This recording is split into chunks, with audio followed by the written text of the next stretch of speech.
Paano nga ba ang mag-commute from Pampanga to Taytay Rizal? So guys, sa video na ito ay isasama ko kayo papunta ng Taytay Rizal. Kaya ano pang hinihintay natin? Tara, sama-sama tayong maligaw.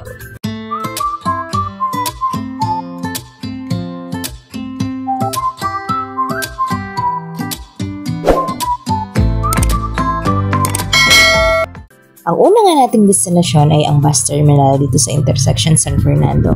Magkatabi nga lang ang terminal ng Genesis at Victory Liner dito kaya nasa inyo na kung saan nyo nga gustong sumakay.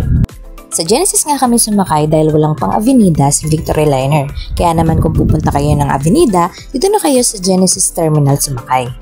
Pagkasakay nga namin ng bus ay standing ovation na ang mga passenger princess nyo.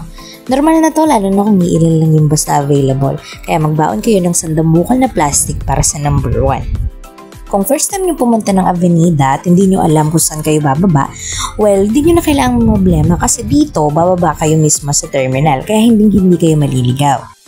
Ito nga pala yung Genesis Bus Terminal dito sa Avenida, tapos lalabas lang kayo dito sa Doroteo Jose Street, tapos makikita nyo yung Rizal Avenue, and then kakanan lang kayo, makikita nyo yung Liberty dyan, at saka yung Doroteo Jose, yan na yung mismong LRT, katabi yan ng Liberty. So papasok lang kayo dyan, tapos didiretso kayo sa second floor. So, dire-diretso lang kayo guys, tapos tumingin kayo dun sa mga signage nila sa may itaas, may nakasulat dun na recto, tapos sa naaalala ko, kakanan kayo dun. Tapos guys, hanapin nyo tong Passenger Assistance Office kasi dito kayo bibili ng card nila, nakasulat na rin dito kung magkano yung babayaran nyo sa bawat station na pupuntahan nyo.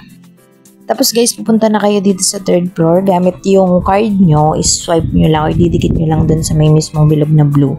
Tapos didiretso na kayo dun sa may third floor kung saan makikita yung LRT mismo o yung tren mismo. And guys, ingatan nyo yung card kasi kukuhanin pa yan pagkarating nyo doon sa destination nyo.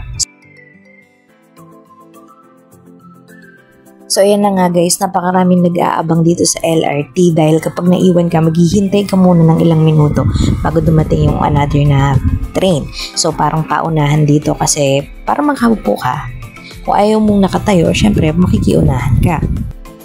Tapos ito yung signage nila para malaman mo kung ilang beses pa ba hihinto yung tren, kung ilang station pa yung madadaanan bago ka makarating din sa station mo.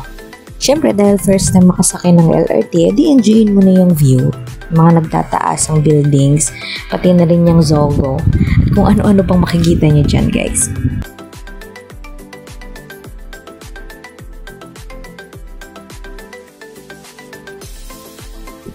So, ayan guys, nandito na tayo sa Santolan Station. And every station ay may marinig kayo na nagsasabi kung parating na ba kayo o kung malapit na ba kayo para naman makapaghanda kayo sa pagbaba. So, ayan guys, nandito na tayo sa Santolan Station and bababa na tayo ng first floor para makalabas na tayo dito sa station. And pagkalabas ng station, maghihintay lang tayo ng jeep. Yung jeep na antayin nyo ay yung Parizal kung meron. Kung wala naman, sumakay kayo ng Santa Lucia na jeep. Tapos magbababa kayo dun sa may terminal kung saan mismo sumasakay papunta ng Taytay. So ayan guys, sa bawat jeep pwede kayo magtanong dyan sa mga passenger princess nila kasi mga caller yan. Diyan malalaman nyo kung saan pwedeng bumaba, pwedeng sumakay. So ayan nga yung sakayan papunta ng Taytay Rizal.